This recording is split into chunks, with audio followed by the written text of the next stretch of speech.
Welcome to Jumpstart Your Joy. I'm your host, Paula Jenkins. I invite you to join me as we explore how inspiring people have chosen joy in their lives and what they have to share with us about how to jumpstart joy in the world. Plus, how do we follow our own hearts, find work that lights us up while mindfully noticing the role joy plays in our own journey.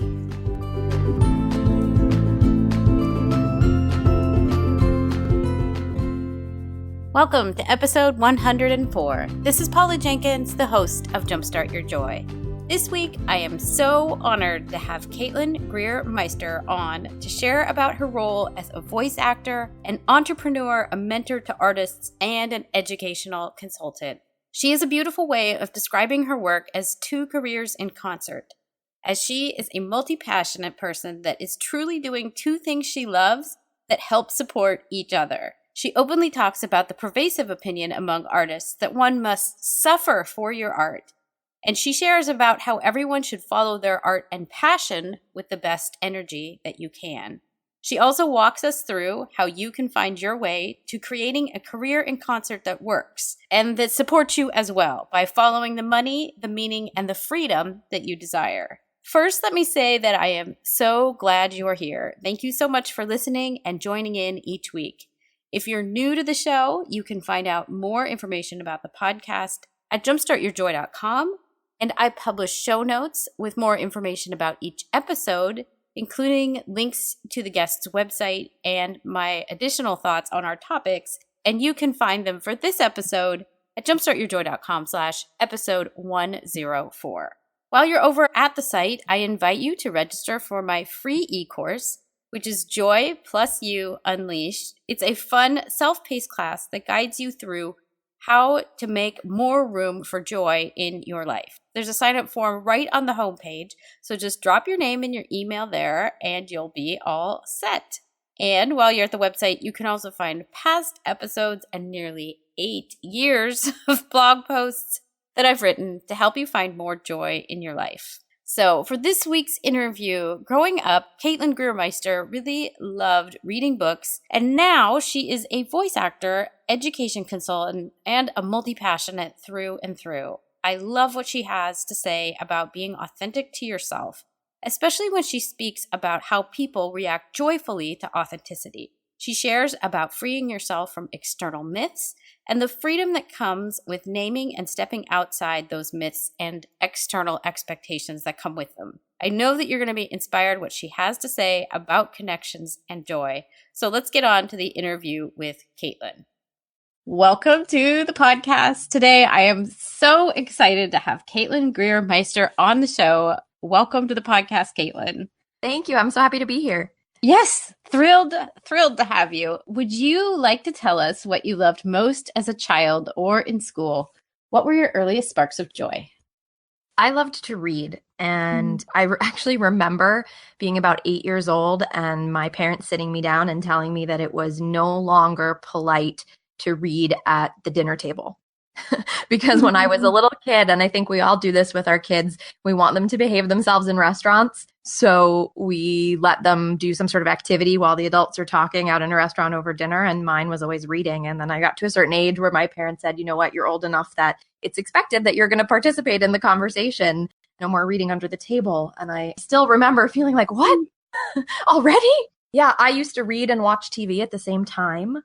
I used to read on the subway commuting home from school, let's say, and not want to stop when we got to our station. And I remember I would walk and read, and my mom would be like guiding me by the shoulder so I didn't crash into anything on the subway platform with my nose in a book. So that was definitely my joy as a kid.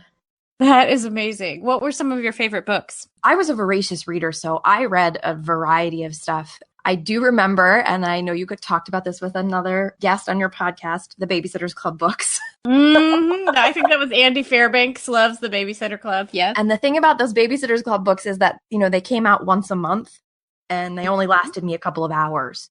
So I would wait for the next one to come out and I would immediately go get it and I would sit and read it so fast. And then it was another month to wait. And I just remember that cycle. Yeah. Oh, that's sweet. Yes. Well, and that thing of like, you're about to finish. There's that. I want to get to the last page, but I don't want to get to the last page. I still have that now as an adult. I don't like to only have 10 or 15 pages left at the end of a book. So when I'm reading, I try to keep count how close am I to the end. So I either go through all the way to the end or I stop 20 or more pages before the end. Because if I put it down and there are 10 pages left, when I pick it up the next time, I feel like it just wasn't enough to get totally immersed and then it's over. Yes, yes. I've done that before too. And it usually, especially a really good book, and then you're up until like 4 a.m. and like, why did I do that to myself? But oh, yes. Good stuff. Well, would you like to explain what it is that you do now?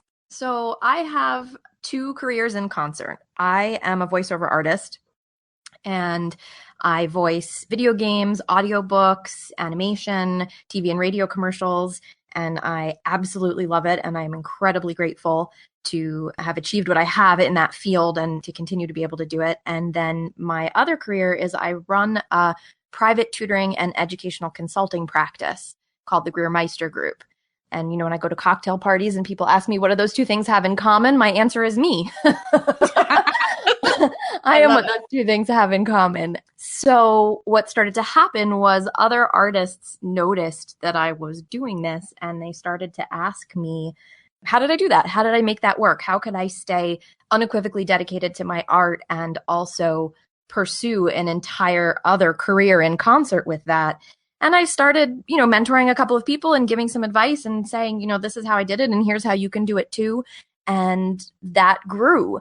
And now I am working actually on a book based on that idea of how artists can remain unequivocally dedicated to their art and also pursue another career in concert so that they have the lifestyle that they're looking for. Yes. And I know you mentioned we communicated over email and that you really can resonate with the multi-passionate, multi-potentialite, whatever that word is that people like to use to describe themselves, when it is that you can't really define yourself with just the one thing. Yeah, in case you couldn't tell from my description. Yeah. Oh, yeah. I mean, podcaster, project manager, coach, consultant, whatever. Yeah, I do all those things too. And I don't know. So what is your takeaway, or what's the like juicy center of the part about artists being unequivocally dedicated to their craft? Like what's come out of that for you and how do people get stuck? You know, I think the thing about being a multi-potentialite or multi-passionate that is so interesting when it comes to talking about artists is that when we see artists who pursue multiple avenues that we consider to be within the arts, so Lin-Manuel Miranda's the poster child for this right now. He does 6 different things, but we consider them all to be arts. We have a tendency to glorify that or romanticize that. Yet when we see somebody who pursues multiple interests and they're not all what we would consider the arts, we often have a judgment for that. We say, oh, well, she must have to do that other thing. And she must be less dedicated to her art because she does that other thing. Or he must not be as successful at his art and therefore has to do this other thing to earn an income. And that doesn't serve us as artists. It's not freeing and doesn't give us the opportunity to pursue our art with the best energy that we can. So that's a big thing that I'm talking to artists about, breaking down these myths that have come from some sort of external source, and yet we've internalized them as though they are these objective truths. If I pursue something in addition to my art, I will be perceived as less dedicated, or I will be perceived as less successful. It's a myth, and it hasn't been true for me, and it hasn't been true for the other artists out there who are doing more than one thing. So that's a big part of my message. Yes. Ooh, yes. I love that because it does seem like there is the current myth that is how it works, that you're an artist and it's pure. But I mean, even historically, it feels like we can look back and see many multi-potentialites who followed more than one thing in their life. And then I guess I'm thinking of great artists, but like it doesn't have to be just one thing. And it almost seems like there's a multiplier effect when you start to follow more than one thing. Yeah, well, you know, what started to happen for me was in the beginning, I was what I call a clandestine entrepreneur. So I would go to auditions or I would go to bookings. I'd be talking to other actors and artists, and I wouldn't mention that I had this whole other career because I was afraid. I was afraid of being judged as less successful or less dedicated.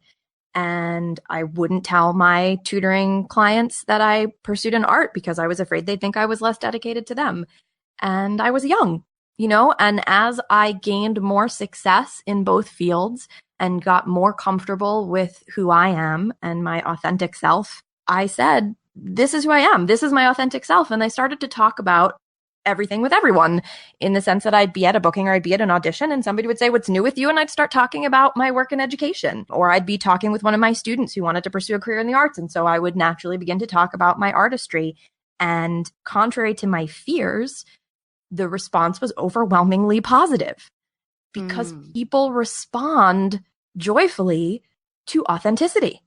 And when I was out there being my authentic self, people were responding to that joyfully, positively. And suddenly I'm hearing stories of, I do that too, but I just never talk about it. Or I really want to do that. How do you do that? How can I do that? And it opened up a whole new depth to those relationships and those conversations and opportunities to pursue other projects, because I was being out and open. I was no longer a clandestine anything. Yes. Ooh, and I'm thinking back too to I guess that was just season 2 with Matt Maher. He's also a comedian and a consultant. And I'm just saying that for the audience. Like, if you listen back, a lot of these same things pull through, which is this really awesome idea that when you're really authentic, then people react to that, and that you don't have to be anybody else. Because it feels like there's a lot of shoulds in that kind of toxic myth that you're describing. How do people let go of that kind of either the should mentality of, and by that, in case somebody's not following what I'm saying, like, there's a sense that I should only be focused on my art. Otherwise, I'm not being a true artist, or whatever that is. How do we let go of that if somebody's hearing it and they're like, yeah, I do feel like I should just follow one thing, but I have more than one interest. And sometimes, I mean, I'll be honest here on the podcast side of it, sometimes the art doesn't pay for the rest of the life. So how does somebody get past that? Right. Well, the key here is it's about freedom. It's about freeing yourself. Those myths, and there are several of them, I can talk about what some of the other ones are. Those myths limit us. And my message is about the opposite. My message is about freeing yourself. You know, we tend to romance this idea of the starving artist. You know, we picture a painter in a cold water flat, you know, can't even afford the electricity. And I don't think that that's romantic. I don't think that there's anything inherently noble about suffering for your art. And I think that the first step that you're asking about is identifying that they're myths, because I think this happens on a personal level too. We hear enough people say something about ourselves and we begin to believe that it's true. And we can begin to feel pressured by that label or that identifier. So I can give you an example. Let's say somebody always says about you, oh, you are the perfect dinner party guest. Every time you come, you bring the perfect hostess gift. You make the best conversation. Everybody loves having you there. You can begin to feel pressured by that.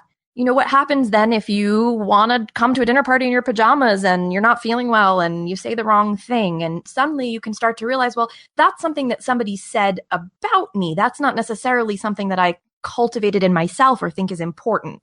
So it's a little bit of a frivolous example, but when we begin to identify the myths and then we identify that they came from outside of ourselves, then we can go, well, wait a minute, I can build my own narrative about my identity. Is that something I want to be valuable about myself, or do I not value that as much? So some of these other myths, we can talk about some more. This idea that, you know, you have to have a soul-sucking day job. This is a big one. That you have to have a plan B to fall back on when you abandon your art. And then, of course, the big one we've been talking about, which is that if you pursue more than one thing, that you're somehow considered less dedicated or less successful at your art. Right. Yeah. There's so much there to unpack. Like, what do you have to say about the myth? I'm drawn to the one about you have to have a soul-sucking day job. And I think that one comes up big. There are a lot of coaches, a lot of people who, what I call healing arts, you know, that they may do something beyond a creative thing that's, you know, singing or dancing or, you know, pen on paper. But how do we get past that idea that I have to have a soul-sucking day job in order to either support my creative pursuits, or is there a different, I don't know, a different match there that happens where we sometimes find something that we can do that helps us get through the day job, and then there's like something in concert, as you have been saying? Yeah, that's the careers in concert. That's exactly the message. You know, a day job is considered soul-sucking and it's for subsistence purposes only. I just need the money and I'm going to ditch this as fast as I can, as soon as I can. I think that's the wrong path. Artists have incredible transferable skills. And for anybody listening who might not be familiar with that term, what transferable skills means is skills that you developed for one purpose, but that you find are actually really, really valuable for other purposes. You can transfer them to those other purposes. Artists tend to have phenomenal transferable skills, but a lot of times we don't realize it because we're surrounded by other artists who have those same skills. And we don't realize that in other places, those skills would be tremendously valuable. So actors tend to be really great communicators, good readers of body language, good at developing interpersonal skills. Authors are great at written communication, and give you a whole bunch of examples like that. Mm-hmm. So a career in concert differs from a day job. And here's how. A career in concert has 3 pillars: money, meaning, and freedom. Money is, it has to provide you with financial stability because you already have enough instability with your art. You don't need that twice. Meaning is that it's going to be different for each person. Meaning could be you feel emotionally connected to your clients, and so it's meaningful. It could be that it uses a different part of your brain than your art, and so that's meaningful. It frankly could be that it makes you enough money that in and of itself is meaningful to you, and that's totally fine. And then freedom. And the freedom piece is it has to give you the flexibility to pursue artistic opportunities when they arise. Because again, the premise here is that you are remaining unequivocally dedicated to your art. That's the starting off point for any conversation that I'm having. So you can't choose another pursuit. Your career in concert can't be something that doesn't give you the flexibility to pursue the artistic opportunities when you have them. And that's really it. You don't need to take a day job that you find soul-sucking, you're doing just for subsistence, and you want to bail on the second that you can. That's not going to increase your joy. I mean, by definition, right? Totally. Yeah. Yeah. And I'm nodding like so fast. I mean, if you could hear nods, like I'm sure it would be blaring, but like, I love this distinction because there's so much pressure, I think, from the one side to just get something to pay the bills. And I love what you're saying, that the thing doesn't have to just be that, and that you're recognizing for other people too, that like, then that's going to be the thing that's going to have you running for the hills. And then that's stress and it doesn't bring freedom. And then you get wound up in that. I mean, clearly speaking from personal experience, then it's hard to even pursue the thing that you love because you're so stressed out about how do I either get out of this bad situation or how do I don't even know, how do I find something that would work better but still be just sustaining me? And so thank you for bringing this My pleasure. It's really funny, Paula, because for me, I basically reverse engineered these ideas, right? Mm-hmm. I built the life that I wanted for myself. And then I stepped back, and when other artists, and particularly aspiring artists younger than I am, were asking me, how did I do this? It made me pause and really, do some reflecting and say, well, how did I do this? And my tutoring practice is not the first attempt I've made at a career in concert. I had a couple of others before this, and they were successful in certain ways and failures in certain ways. And why did this one work so well? So I stepped back and I reverse engineered it. And I went, okay, well, what worked and what didn't work? And then I broke that down into a series of really actionable steps. I'm all about things being actionable. I want somebody to tell me, here's how I did it and here's how you can do it. And so that's what I try to provide. So yeah, it's not magic. I'm not magic, I promise. And it's really doable. I mean, it's been a gorgeous journey for me, and I'm grateful for where I am. And if I can share that with a few other people, then that makes it even better. Yeah, that's awesome. Because I really feel like it's a refreshing difference. I mean, to hear that you don't have to go after the soul-sucking job, because I think that's where people find themselves. And then they want to know, how do I get out of this? There's got to be a better way. So also love that you make it actionable, because there's also, I don't know, I feel like some coaches, I'll speak from my own experience, it's really that push of, all the answers are inside of you. And you're like, yeah, can I get a little help here? Because they might be inside, but let's work on some actionable steps. So I'm very drawn to that as well, as a personality type for sure. Might be the J of me, which is the ENFJ of Myers-Briggs. I like answers. But yeah, so how did you, I don't know, let's back out a little bit and talk about how did you find your way, or how did you study to become a voice actor? That's a fascinating area, and I would love to hear more. Sure. So the quick answer is I never studied to be a voice actor. Okay. I studied to be an actor, but one of the tricky things about acting programs is that they often do not teach voiceovers. I don't really know why, because it's a really lucrative, really fulfilling, wonderful avenue of performing arts. And I'm not sure why more acting programs are not highlighting it. So I was studying to be an actor, and I graduated from college, and I wanted to be supporting myself as an actor in any way that I could without having to wait tables, frankly, is the way that I used to put it. And I was working with an agent for on-camera commercials, and somebody in the voiceover department heard something that I did and met with me and said, you should be doing voiceovers. And I said, great, tell me where to take a class, because that was my mentality. You know, somebody out there can teach me how to do this thing. And this agent, who I'm incredibly grateful, he just happened to hear something in me that I didn't know enough to hear in myself, said, don't take a class, just do it. And a week later, I had booked my first job. So when people ask me, how did I get into voiceovers versus how can they get into voiceovers, those are two different answers. I was lucky in the sense that I was in the right place at the right time, doing the right thing. It's not all entirely luck. But if somebody asks me, how can I get into voiceovers? I don't tell them to follow that. They just hang out in agents' offices, and the off chance that they walk past you and hear a good sound in your voice and ask you to audition for something is not really an actionable strategy, as we were just saying. Yeah. So my advice to somebody else would be a little bit different, but that's how I got into it. That is very cool. And I mean, I think that oftentimes multi-passionates often put themselves out there in places and take a chance on things in ways that maybe make them open to other things happening in their lives. Like I can see that even in my own self. Not that project management is the same as voiceover work, but it was a similar thing. Like I just happened to be there. They needed a project manager. They're like, hey, it looks like you got the right skills. How about it? And it's like, oh, yeah, I can do that. And it would never have been something I necessarily would have chosen for myself if I'd started down a path. And similarly, there was no such thing as web producing project management. You know, when I went to school, that there was no internet.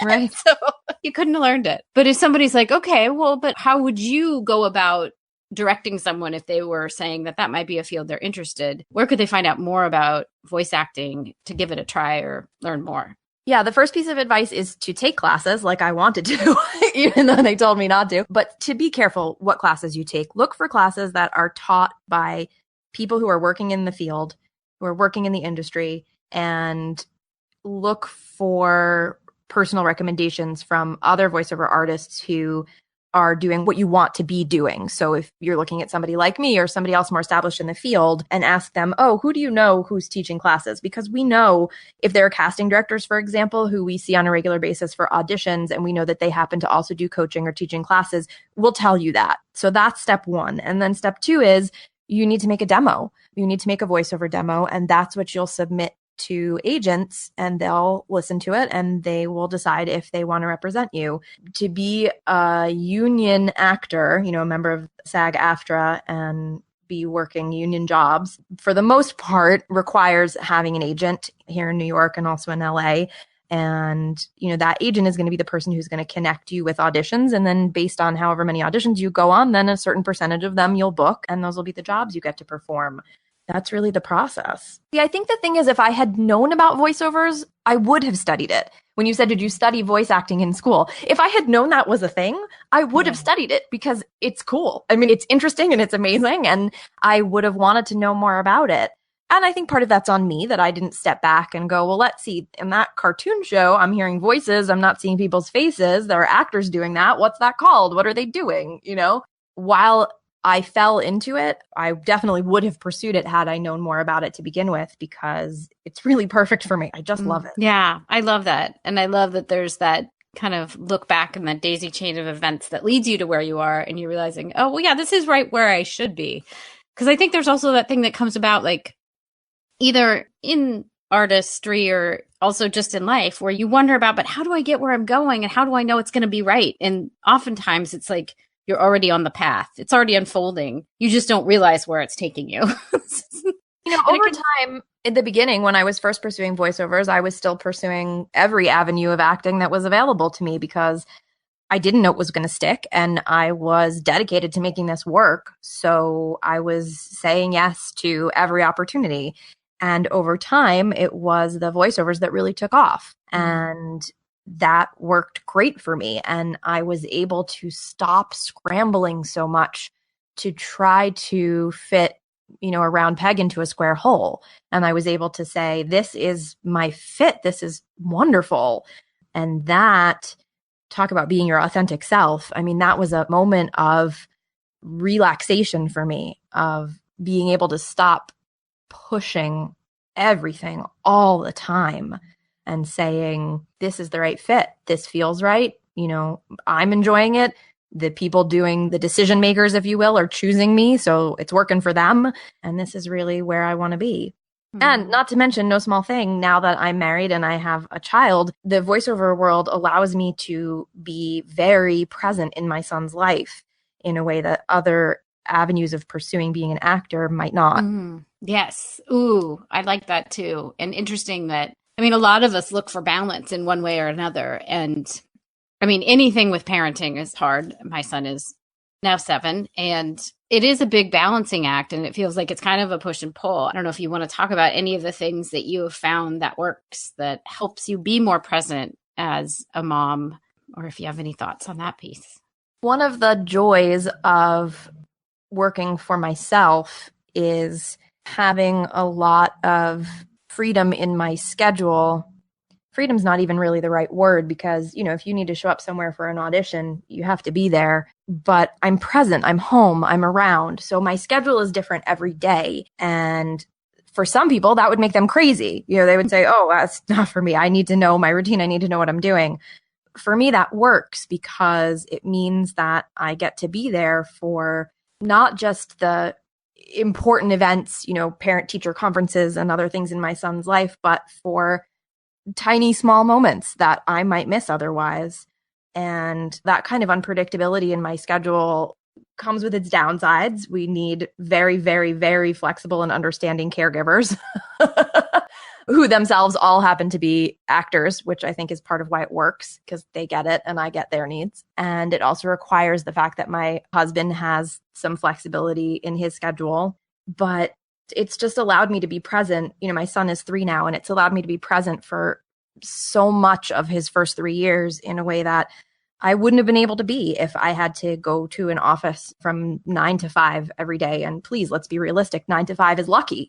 Most people I know who are working full-time office jobs are there a lot more hours than that. So in my case, it's not that I'm working any less hard. It's that I have some level of control over the timing of that work. So I can work during his nap time. I can work after he goes to sleep. Now that he's a little bit older, I can work when he goes to school. And that allows me to be present for more of his moments. I love that.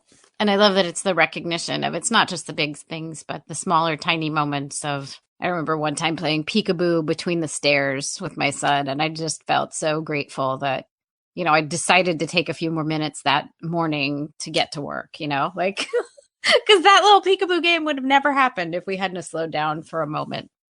Yeah. And look, for some people, being a full-time parent, I don't like that phrase. Show me a parent who isn't a full-time parent. Totally, yeah. For some people, working outside of the home isn't something that they need to feel fulfilled. And they are happy to be 100% in the home with their child. And I didn't know before my son was born which of those types of people I would be, but it became quickly apparent to me after he was born that I was going to need to continue to work outside the home in order to feel fulfilled, both artistically and intellectually. And sometimes when my son asks me, why do you have to go to work? My answer to him is because it makes me a better mom. Going to work makes me a better person because it makes me feel intellectually and artistically fulfilled, and it brings me joy. And that in turn makes me a better mom for him. And that's something I've explained to him from the very beginning because, when he grows up, I want him to be able to make the best choices for him and support his partner in whatever his or her best choices are going to be. So I want him to be hearing that from me from day one, basically. Yeah. I love that you're that open and that you're presenting that as a choice that I make and that it's better for me and it makes me be more present for you. Because I think that's a big, big challenge. In fact, I know that's a huge challenge for a lot of the working, I'll just say parents. I can't imagine that it's just women that face that right now because I do enjoy work. And it's my mom, if she's listening, hey mom, knows that it's important to get out of the house every day or I just feel like kind of caged. So I have found myself in a similar place and it might have surprised me slightly that part of me very much wants to be out and working every day in some other way than working in the home. So I think that's an interesting discussion that maybe as we were being raised, I think our mothers and fathers fought so hard for there to be more opportunities for girls outside the home. You know what I mean? Like, I think it's a very interesting place to be in as we have had our own children. Absolutely. And, I need to say that the reason why this works so well for me is because I do have the flexibility and the freedom to be working sometimes and to be present with my son sometimes and to be present with my husband sometimes with our son or not with our son. Those are all valuable connections that I'm working to maintain. And for me personally, if I had a job where I had to be out of my house, 40, 50, 60 hours a week, that would not feel right for me. And for some people that does feel right. But for me, the reason that this works is because, this is what's fascinating, right? That I built the careers in concert so that I had the financial stability, the meaning, and the flexibility and freedom to pursue my art, unequivocally dedicated to my art, right? Long before I had a son. But now you're making me realize in the course of this conversation, what I also did was I built that same structure in a way that benefits my family. I never really thought about that before just now. But that's a really beautiful thing. Something new to add to my list of things I'm grateful for. Well, and I think there's something super interesting there too. It's that you were completely authentic to yourself in doing it. And then kind of the takeaway there of it being that when one is completely authentic and following their intuition and being in tune with what they know they want and need in their life, that it often serves you way beyond that immediate place of, like 5 years ago, the career, right? Like it has legs way beyond that to follow your heart and be aligned with what you know you need.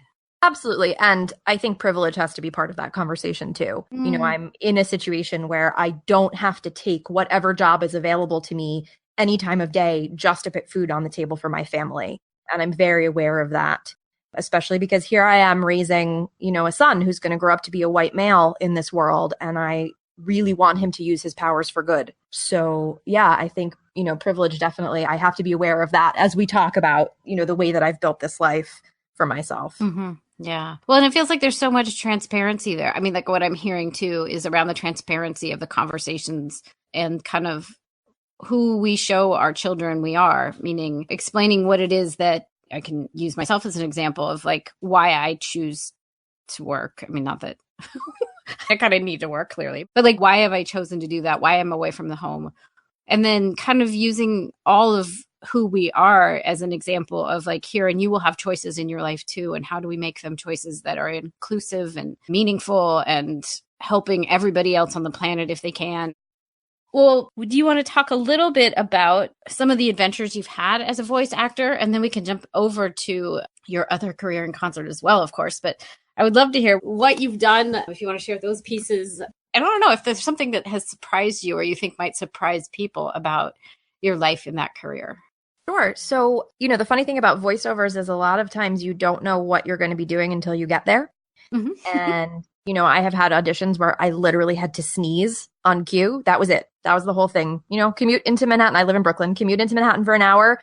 Wait in the waiting room for 45 minutes for your turn. Go in, spend 15 seconds sneezing on cue 3 times in a row. Thank you. Have a nice day. Do the whole commute in reverse and go home. So, so there are days like that. And then there are days where you get, pages and pages of material that you have to work through. Audiobooks are a big side of what I do. And obviously there an author has trusted me with their baby, their entire manuscript, which requires, preparation on a whole different level.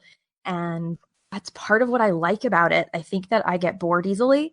And I think that if I did the same thing every day, I would begin to get bored and I would find it tedious. I don't know if that's a character flaw. And so the fact that in my art, every day is different is wonderful for me. And that brings me so much joy. So I would say that's one of the sort of daily surprises of it. I would say a bigger surprise that I've had recently is that I was not really social media savvy. That was not really my thing. And I have recently tried to get better about that.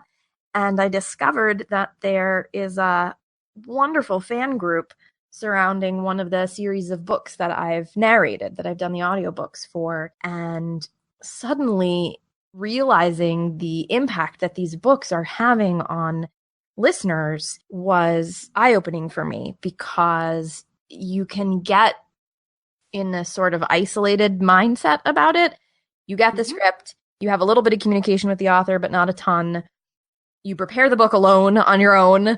You go into a studio where, you're alone in this little fishbowl booth recording, and there's an engineer on the other side of the glass. In my case, many audiobook narrators work completely solo, but I work with engineers. And you create this product sort of in a vacuum and send it out there into the universe. And yes, there are reviews on Audible or Goodreads, places like that. But, that's a couple of sentences and maybe you read them or maybe you don't, depending on what type of artist you are. So suddenly connecting to this fan group and hearing from them the impact that these books have had on them was a surprise for me. And maybe it shouldn't have been, but it was. And it was a wonderful surprise. I imagine that it's because, having listened to a few audiobooks myself, especially when they're not narrated by the author, I can resonate with Brene Brown's voice. That's amazing to kind of feel like you almost have a connection. But the same thing happens when it's a narrator that isn't the author. I'm listening to Erin Lochner's book, Chasing Slow, right now, and I couldn't tell you who that person is, but I feel a connection to her, in a very strange way. Is that the kind of thing that you sense from the fan groups? They feel like they've heard your voice and they really connect with you? Well, I think you're describing an intimacy. Yeah. Because you invite this narrator into very intimate spaces. You maybe have an earbud in your ear and you've got his or her voice whispering right in your ear, right. Or maybe it's in your car and you're driving alone, and that can be a small space, an intimate time, right? And you're inviting this narrator in, or some people listen to audiobooks in bed right before they're going to sleep. There's an intimacy to it on the part of the listener that the narrator is not always cognizant of, because we're not actually physically present there when you're listening to yeah. Which is probably a good thing. Yeah. But I'm sure the same thing happens with podcasting. I realize there's some a reflexive quality to this, that similar things, but I don't mean to cut you off. Go ahead. No, you're absolutely right. It's the same idea. I think it might be a little bit more distance when it comes to a podcast, only because you and I are having a conversation and the listener is listening in on our conversation. Whereas listening to an audiobook, you do feel as though the narrator is speaking directly to you. So I think that might even be a level more intimate, but I just made that up off the top of my head. So feel free to disagree with me. No, I think it's true. Yeah, that's amazing. And I wouldn't have even thought that then if I were to encounter one of the people that has read, or clearly the narrator of a book, that I would feel ooh, what was it like to read that book? And I might have questions for them. That's really interesting to then be in touch with a fan base. And there are whole podcasts for that, which is a new world for me also, where the podcast is dedicated to narrators and their experiences and sharing more of that with listeners. So it's a whole new world out there on social media. Why was I so slow to get out there? It can be totally overwhelming. Yeah.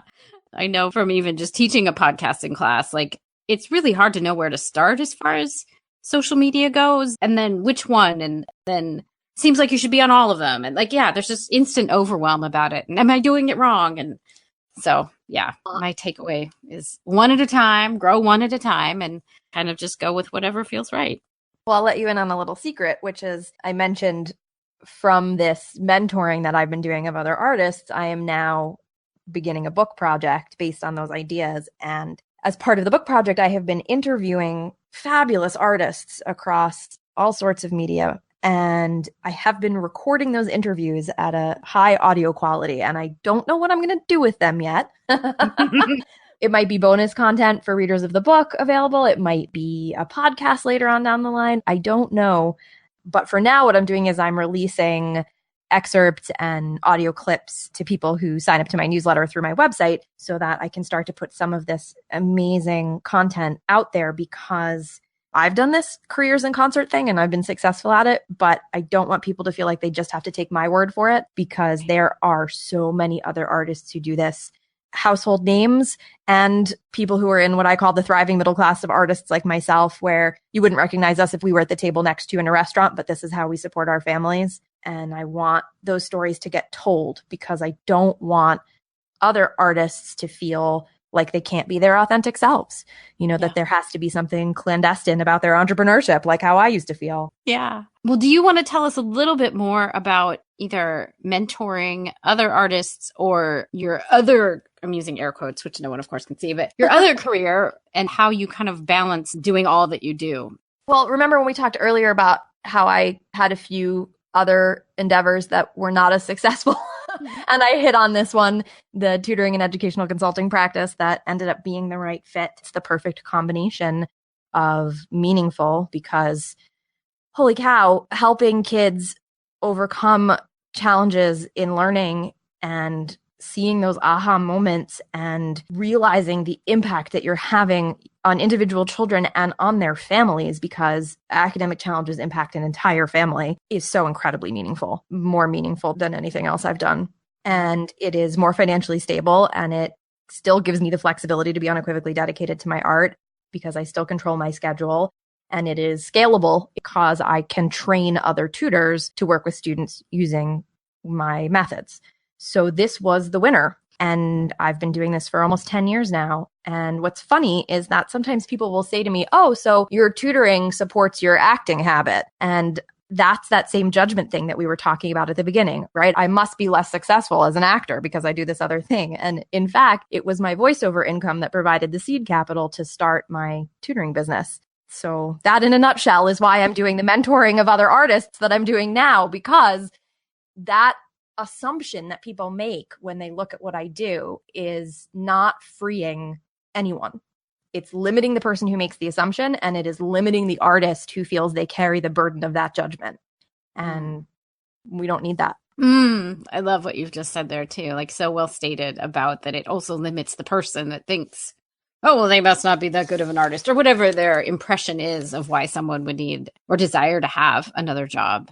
Well, this is the thing about judgment, right? Is that it tells us a lot about the person doing the judging, sometimes more than it tells us about the person being judged, because people who are very judgmental live in fear that they are being judged. So someone who judges you, what they're telling you is, oh, maybe I have a fear that I can't be pursuing my art because I feel like I have to do this other thing. Or maybe they're telling you that if they are an artist, that they really wish they could be doing something in addition, but they fear starting that, So I just feel like it doesn't free either party. I totally agree. Is there anything else that you have going on that you want to share with the audience? You can find my voiceover work and my audiobooks under Caitlin Greer, and that's Greer. You can find my tutoring practice, if that's what you need, under the Greer Meister group, and Meister is MEI, a little tricky spelling there. And if you are interested in what we've been talking about, artists developing careers in concert, you can find more information about that at CaitlinGreerMeister.com or by following me on Facebook. Again, all three names, Caitlin Greer Meister. I'm wearing a pink shirt in the photo, so you'll know it's me. And I would love to hear from some voices in your audience and hear thoughts on this podcast, thoughts on what we've said. It's an ongoing conversation, especially from other artists out there. One of the fabulous things about this project and the interviews I've been doing is the conversations it opens up with other artists who say, I've been thinking about creating a documentary based on the idea of an artist's community, and I had to back burner it because I was doing this Broadway show, and now you've mentioned this, so I want, maybe there's a connection for your book and my documentary. And suddenly you're tapped into these conversations and communities and projects that nobody was mentioning to you before. So I would really welcome any of your listeners who want to drop me a line and share what they're working on. I'm thrilled to hear about it. Yes.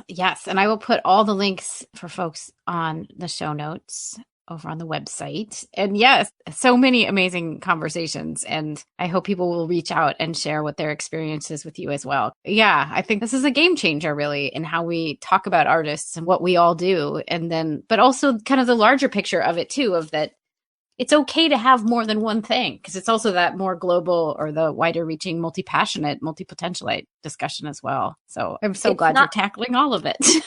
It's not just that it's okay, it's necessary. You can't act about being an actor. You can't write about being a writer. We have to go out there and have these other experiences to fuel our art. And I said the same thing when I was dating my husband. I have a really smart friend who said, Caitlin, if you want to date somebody interesting, you have to give them time to go out and do the things that make them interesting. And he was absolutely right. And that's true in dating, and that's true in art. Go out and do other things that make you interesting and give you material to build your art on. Anyway. Yes, I love it. Well, let's get on to the last two questions. Where have you seen resistance come up in your life, and how have you overcome it? I think the first big resistance that I encountered in my life was when I was a teenager and I was figuring out who I was as an individual separate from my parents' idea of who I might turn out to be. And I remember having a very emotional, passionate conversation with my father where I said to him, can you accept that I am going to be somebody different than what you had in mind, and that can be equally as good? And I think at the time that felt I was unique. I was the only one experiencing that. But obviously with hindsight, and maturity, we realize that that's something that all teenagers go through, this idea of working through the resistance of our roles as children and in our family structures and growing into who we want to be as adults, which is by no means to say that at, 17, 18 years old, I had it all figured out, because I most certainly did not. But that to me sticks out in my mind as the real first significant moving through resistance. I don't know. Does that answer that question? Were you looking for something more recent? No. I think that's gorgeous, because resistance is sneaky, right? Like, it comes up in all sorts of ways. And I think there is something about both coming up against the realization for yourself that you're going to be different than what your family or whatever you're born into thinks that you might be, but also that thing of you being mindful enough to speak it to the person that maybe thought you were going to be something different, and just say, this could be amazing. Just you wait and see what this is going to be. I think it's gorgeous. Well, and the irony, of course, is that I don't think that my parents or my dad in that example had a particularly narrow view of who I was going to grow up to be in the first place. But in my head, I was blossoming into the adult I was going to be, and I needed to have full autonomy over that process. And it felt like a very important defining moment for me. Mm-hmm. Which now, working with teenagers, one of the things that I regularly remind myself is to stay in touch with how that felt. Because the way you feel when you're a teenager is unique to that time in your life. And that's part of how I stay connected to my students, is to not have lost sight of what that felt like, and to honor and value that for them, that is where they are and that is how they feel and that is their truth. And it's not up to me to tell them to judge that or tell them that that's not their truth. Yes. And that is gorgeous. I love it. And then moving on to the last question, what are 3 ways that you can think of to jumpstart joy in your life, in the world, or in other people's lives? The first one we've talked about all the way through, which is this idea of authenticity. I think you're going to find the most joy in your life if you are being your authentic self, and if you can free yourself from these external myths that aren't freeing you and aren't serving you and didn't come from inside of you. So authenticity is definitely my number one. The second one, I would say, look for opportunities to help other people who are just starting out on the path you have had success on, because nobody achieves success, especially in the arts, without help along the way from people who have been successful ahead of them.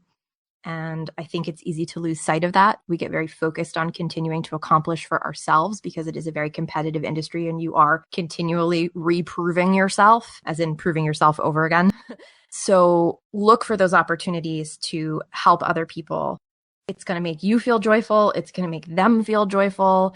And often something that you can do that is simple for you to do, doesn't take a lot of effort, time, money, emotion, will make an impact so much greater on that person who's just starting out. I'm grateful for the people who helped me along the way, and I'm actively looking for opportunities to help other people coming up. And that's another thing I've noticed in the course of my project with these interviews, is that some people are gracious and do everything in their power to participate and be helpful on the path that I'm on, and other people are not interested. Sorry, unavailable. And that stays with you. You know, the people who make themselves available are the ones that add joy to your life. And when you are in that role, I think that brings you joy also. The third one I would say is focus on developing connections with important people in your life. It could be your partner, it could be your child, it could be another family member, it could be a friend. In my darkest times, and there have been, look, I don't mean to make this whole thing sound like my whole life has been, one wonderful cherry pie of a life. I've had hard times too. And in my darkest times, the thing that keeps me going is the meaningful, deep connections I have with people in my life. So I think every opportunity to have truthful, honest, productive, open communication with those people, we should seize every opportunity. We should make opportunities so that we always feel connected, because I think that no matter how hard everything gets, if you feel emotionally connected to even just a few dearest, most loved ones, it's going to help you weather the storm. Yes.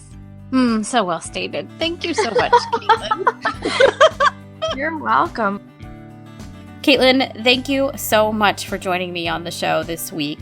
If you would like to learn more about Caitlin and her work, you can find information and links to her various websites over at my site, which is Jumpstart Your Joy, and the show notes for this particular episode are at jumpstartyourjoy.com/episode 104. And while you're there, please be sure and check out that Joy Plus You e-course on my site. Next week on the show, my dear friend Christine Petty joins me to talk about women and spirituality. We go deep into the territory of learning to love yourself and your own truths, and looking for the spirituality in everything around us.